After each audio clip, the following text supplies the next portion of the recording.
আপনারা যে প্রচেষ্টা চালাচ্ছেন অত্যন্ত সাধু প্রচেষ্টা, এটা অনস্বীকার্য যে যে আইন প্রয়োগ করা যায় না সে আইন থাকা উচিত নয়। তো আজকে সবাই জানে যে এত পাশ করা এই গ্রেড বি গ্রেড যেসব ফার্মাসিস্ট তো আমাদের নেই।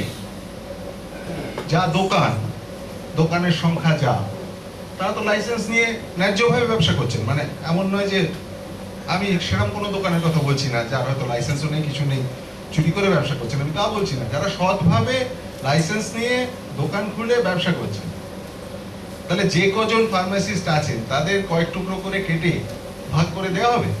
এটা নিশ্চয়ই সম্ভব নয়, এটা নিশ্চয়ই কেউ ভাবছেন না। তাহলে সরকারও জানেন, আমরাও জানি, সবাই জানি যে আইনটা মানা হচ্ছে না।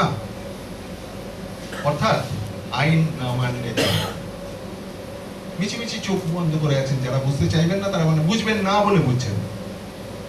তাহলে কেন আইনটা বন্ধ হয়ে যাবে? আর সত্যি কথা তো, যাদের আমরা ট্রেন করে দিতে পারি তাদের আমরা কেন ট্রেন করব?